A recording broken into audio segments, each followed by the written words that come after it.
ملا جیون رحمۃ اللہ علیہ اورنگزیب کے پیر و مرشد، استاد بھی ہے، پیر و مرشد بھی ہے، جب بھی آتے تھے دلی میں کبھی اورنگزیب کے محل میں قیام نہیں کرتے تھے، کسی غریب مسکین کی جھوپڑی میں جاتے تھے۔ آج تو پیر دیکھتا ہے اے سی کس کے گھر میں ہے، چاہے اس کا مال حرام ہو، ڈیفالٹر ہو، لفنٹری کرتا ہو، نہیں صاحب اے سی کا روم ہونا، گدے بڑے ڈنلاپ کے گدے ہو، ایش عشرت چاہیے۔ غریب کی کٹیا تو یاد ہی نہیں آتی، غریب تو گیٹ پہ کھڑا ہے بیچارہ لائن میں۔ سیٹ لوگ نذرانے دے رہے ہیں، یہ بھی خیال نہیں کہ سیٹ دے رہا ہے تو کون سا پیسہ دے رہا ہے، حلال دے رہا ہے کہ حرام دے رہا ہے، کچھ نہیں، آنے دو، پیسہ چاہے ہو جیسا۔ مولانا اعجاز کامٹوی کا شعر یاد آ رہا ہے، بھائی جو بھی بول رہا ہے اعجاز کامٹوی کو بولنا علیہ رحمہ، میں بری ہوں۔ زن، زر، دولت سبھی کچھ نذرانے میں ہے، ساری دنیا کا مزہ پیر بن جانے میں ہے۔ کیا آج ایسے حالات نہیں دکھ رہے آپ کو؟ پیر صاحب آ رہے ہیں صرف دولت سمیٹ رہے، اس سے کوئی غرض نہیں کہ مرید کی داڑھی بھی ہے کہ نہیں ہے، کبھی تلقین بھی نہیں ہے کہ مرید صاحب داڑھی تو رکھ لیجئے، مرید صاحب نماز پڑھتے ہو کہ نہیں، مرید صاحب یہ جو پیسہ لائے ہو کہاں سے لائے ہو، کوئی مطلب نہیں ہے۔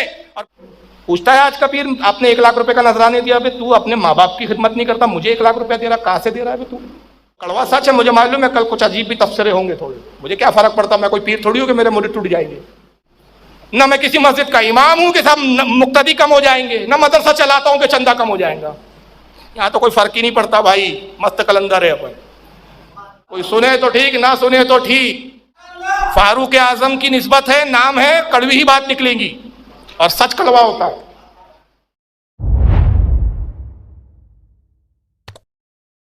مولا علی رضی اللہ تعالیٰ عنہ فاقے سے ہے، مکہ کا واقعہ، مکہ میں آپ قیام پذیر ہیں، بازار جاتے ہیں، مزدوری کے لیے مزدوری ملتی نہیں ہے، بیٹھتے ہیں آپ مزدوروں کے ٹھیے پر، مزدوری نہیں ملتی، لوٹاتے، ایک دن گزر گیا پانی پی کے گزارا ہے، دوسرا دن گزر گیا پانی پی کے گزارا ہے، تیسرا دن ابو جہل ٹوہ میں رہتا تھا، اس کو پتہ چل گیا کہیں سے کہ بھائی علی کے گھر 3 دن سے چولہا ہی نہیں جلا ہے، تو اپنے وہ حوالی موالیوں کو لے کے بیٹھا ہے مکہ میں، عتبہ ہے، شیبہ ہے، ولید ابن مغیرہ ہے، سارے بیٹھے حوالی موالی، کہتا ہے معلوم ہے کچھ خبر ہے تمہیں؟ کیا خبر؟ علی 3 دن سے فاقے سے، یہی موقع ہے کہ آج علی کو ایسا پریشان کریں گے ہم، ایسی بات کہیں گے کہ علی کو دل پہ چپ جائے، مزہ آئے گا، علی بس مل جائے۔ تو عتبہ نے کہا کہ کیا کرنا چاہتا ہے؟ کہا بس میں جو بھی کروں تم میری ہاں میں آ ملانا اور ہنسنا میرے ساتھ۔ بولے علی مل جائے، بس گفتگو ہو رہی تھی، کچھ دیر کے بعد اتفاقاً مولا علی وہاں سے گزر گئے، تو اس نے کہا دیکھو وہ علی آ رہا ہے، تو کہا کیا کرنا چاہتا ہے؟ کہا کہ میں تانا ماروں گا یہاں سے کہ علی تجھے محمد کے دین نے کیا دیا، مفلسی اور فاقہ کشی، تو محمد جو دین لایا وہ باطل ہے، اگر محمد کا دین حق پر ہوتا تو آج فاقہ نہ کر رہا ہوتا۔ لوگ غریبی پر بھی معیار ٹھہراتے ہیں، ایسا نہیں ہوتا بھائی، آزمائش ہوتی ہے۔ ایک اتفاق اور یہ ہو گیا کہ ایک سائل ابو جہل کے پاس آ گیا اسی وقت، اور اس نے کہا ابو جہل کچھ دے، میں بھوکا ہوں، اللہ کے نام پہ مجھے کچھ دے۔ بس لفظ اللہ سنا، تن بدن میں آگ لگ گئی ابو جہل کے۔ کہا حبل کے نام پہ اگر تو مانگے تو میں تجھے بہت کچھ دوں گا۔ کہا حبل پہ اللہ کی لعنت، میں حبل کو نہیں مانتا، میں محمد کا دین قبول کر چکا ہوں صلی اللہ علیہ وسلم، میں اللہ کو مانتا ہوں، اللہ کے نام پہ مانگ رہا ہوں، دینا ہے تو اللہ کے نام پر دے ورنہ رہنے دے۔ کہا جا پھر وہ تیرا بھائی آ رہا ہے اسلامی بھائی علی، اس سے مانگ۔ اس نے کہا ہاں علی سے مانگوں گا۔ اب علی کی طرف جا رہا تھا، کہا دیکھو اب تو اور سونے پہ سہاگا ہو گیا، اب علی تو خود فاقے سے ہیں، ساحل کو دیں گا نہیں، تو اب طنز کرنے میں اور مزہ آئے گا۔ اب وہ ساحل گیا، یہ دیکھ رہے ہیں ساحل حضرت علی کی خدمت میں جاتا ہے، کہتا ہے علی کچھ دیجئے، میں بھوکا ہوں، کچھ عطا کیجئے۔ آپ نے فرمایا بھائی صبر کرو، میں خود 3 دن سے میں خود فاقے سے ہوں۔ ابو جہل نے تانا کسا، علی محمد کے دین نے تجھے کیا دیا سوائے اس کے کہ مفلسی فاقہ کشی کے؟ جب طنز دیا وہ دل پہ لگ گئی بات، کیونکہ در حقیقت اس نے مولا علی کی غربت کا مذاق نہیں اڑایا تھا، رسول اللہ کے دین پر طنز کیا تھا، سرکار کے منصب نبوت پر طنز کیا تھا۔ بس جلال آیا، اس فقیر سائل سے کہا ہاتھ کھول، اس نے ہاتھ کھولا اور حضرت علی نے اس کے ہاتھ پر تھوک دیا، کہا مٹھی بند کر لے۔ تو ابو جہل دوسرا تانا دیتا ہے، کہا علی ہم پہ بس نہیں چلتا، اس غریب بھکاری فقیر پر، اس سائل پر اپنا غصہ اتارتے ہو؟ آپ نے توجہ نہیں دی اور سائل سے کہا سائل ہاتھ کھول اور اپنا ہاتھ دکھا ان کی طرف۔ جب سائل نے ہاتھ کھولا تھوک نہیں تھا، سونے کا سکہ بن چکا تھا۔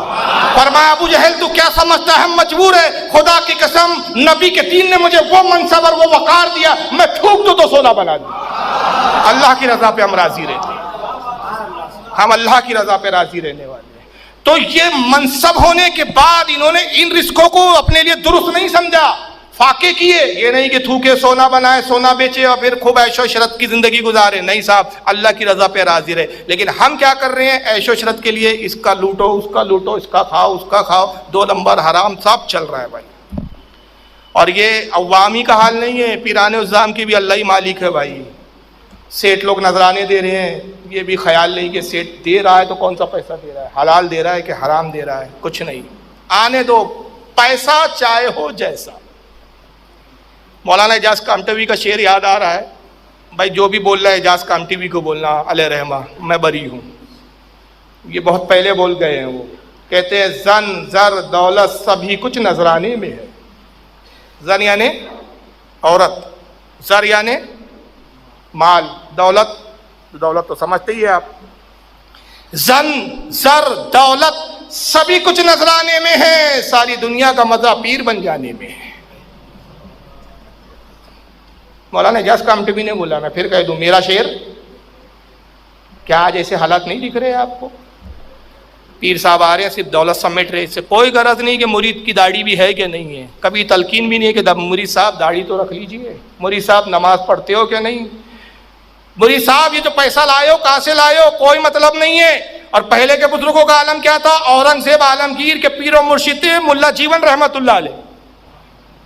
ملا جیون رحمت اللہ علیہ لکھنؤ سے آگے ایک علاقہ ہے، کیا نام ہے اس کا، جہاں سے یہ سونیا گاندھی الیکشن لڑتی ہے. یار میں گیا ان کے روزے پہ، بڑا سعادت مندی ہے کہ میں نے 2 مرتبہ ان کے عرس پر میں نے تقریر کیا الحمدللہ، امیٹھی میں. ان کے روزے پہ 2 عرس میں تقریر کا اتفاق ہوا، مجھے زیارت ہی ہوئی. اللہ کا بڑا فضل و کرم. ملا جیون رحمت اللہ علیہ اورنگزیب کے پیر و مرشد، استاد بھی ہے، پیر و مرشد بھی ہے. جب بھی آتے تھے دلی میں کبھی اورنگزیب کے محل میں قیام نہیں کرتے تھے، کسی غریب مسکین کی جھوپڑی میں جاتے تھے. آج تو پیر دیکھتا ہے اے سی کس کے گھر میں ہے، چاہے اس کا مال حرام ہو، ڈیفالٹر ہو، لفنٹری کرتا ہو. نہیں صاحب، اے سی کا روم ہونا، گدے بڑے ڈیڈ لاپ کے گدے ہو، عیش عشرت چاہیے. غریب کی کٹیا تو یاد ہی نہیں آتی، غریب تو گیٹ پہ کھڑا ہے بیچارہ لائن میں. لیکن یہ بزرگ کیسے تھے؟ یہ بزرگ تھے. آج تو صرف نوٹنکیاں ہو رہی ہے. ملا جیون کبھی اورنگزیب کے محل میں نہیں ٹھہرے، نہ اورنگزیب رحمت اللہ علیہ نے کبھی دعوت دی کہ حضور آپ ہمارے محل میں آئے. اورنگزیب خود ملنے جاتا تھا جہاں آپ کا قیام ہوتا تھا. کبھی نذرانہ نہیں دیا اورنگزیب نے. لوگ بڑے سوچا کرتے رہے، گفتگو ہوتی تھی بھائی بادشاہ ہے، خالی ہاتھ آتا ہے، خالی ہاتھ چلا جاتا ہے، دعا کروا کے چلا جاتا ہے، کبھی نظر پیش نہیں کرتا اپنے پیر کو. بات پہنچتے پہنچتے اورنگزیب کے کان تک پہنچ گئی. تو اورنگزیب نے کہا کہ اب پیر و مرشد آئیں گے تو میں نظر پیش کروں گا. کچھ عرصے کے بعد پیر و مرشد آئے. اورنگزیب علیہ رحمہ کو اطلاع ملی، سرکار اورنگزیب جاتے ہیں. پیر و مرشد کی خدمت میں پہنچے، دست بوسی کی اور 1 روپے کا سکہ بطور نذرانہ پیش کیا. وقت کا بادشاہ چاہے تو خزانے قدموں میں رکھ دے، جاگیریں قدموں میں رکھ دے، کئی زمینوں کا مالک بنا دے، وہ بھی جانتا تھا پیر کس لیول کا ہے. پیر صاحب بھی جانتے تھے مرید کس لیول کا ہے. کتنا روپیہ دیا نذرانے میں؟ 1. تو پیر صاحب نے 1 روپیہ قبول نہیں کیا. ملا جیون رحمت اللہ نے سکہ لیا، کہا اورنگزیب یہ اس وقت تک قبول نہیں کیا جائے گا جب تک یہ نہ ثابت کر دو کہ یہ حلال کا ہے کہ حرام کا ہے. اس سکے کی حیثیت بتاؤ. پوچھتا ہے آج کا پیر، آپ نے 1 لاکھ روپے کا نذرانے دیا، بے تو اپنے ماں باپ کی خدمت نہیں کرتا، مجھے 1 لاکھ روپیہ دے رہا، کہاں سے دے رہا ہے بے تو اتنا فراق دل کب سے ہو گیا؟ تیرے پڑوس میں کسی نے کھایا کہ نہیں کھایا؟ کبھی سوچا ہے؟ کبھی تو نے بیماروں کی مدد کی؟ کبھی کسی بیوہ کو دیا؟ کسی غریب کے گھر میں تو نے اناج پہنچایا؟ تو 1 لاکھ 1.5 لاکھ صرف مجھے بلا رہا ہے، ناشتہ کروا رہا ہے، 1 لاکھ کا نذرانہ دے رہا ہے، کیوں دے رہا ہے تو آخر؟ اتنا فضول پیسہ کہاں سے آیا تیرے پاس؟ پیر کو غرض نہیں ہے، وہ تو میرا خزانہ بڑھ رہا ہے، پھر بھی صوفی ہے. وہ خزانوں کا لیول بڑھ رہا ہے، گاڑیوں کے لیول بڑھ رہے ہیں، مگر صوفی ہے صاحب وہ. یہ حالت چل رہی ہے. کڑوا سچ ہے، مجھے معلوم ہے کل کچھ عجیب بھی تبصرے ہوں گے تھوڑے. مجھے کیا فرق پڑتا، میں کوئی پیر تھوڑی ہوں کہ میرے مرید ٹوٹ جائیں گے. نہ میں کسی مسجد کا امام ہوں کہ صاحب مقتدی کم ہو جائیں گے، نہ مدرسہ چلاتا ہوں کہ چندہ کم ہو جائیں گا. یہاں تو کوئی فرق ہی نہیں پڑتا بھائی، مست کلندر ہے اپن. کوئی سنے تو ٹھیک، نہ سنے تو ٹھیک. فاروق اعظم کی نسبت ہے، نام ہے، کڑوی ہی بات نکلیں گی اور سچ کڑوا ہوتا ہے. تو یہ چل رہا ہے. ملا جیون پوچھتے ہیں بتا اورنگزیب یہ 1 روپے کا سکہ کہاں سے لایا ہے؟ اورنگزیب عالمگیر کی آنکھوں میں آنسو آ گئے. سرکار میں اور وہ بھی آپ کو حرام کا سکہ دوں؟ اور اورنگزیب کون تھے بتا دوں؟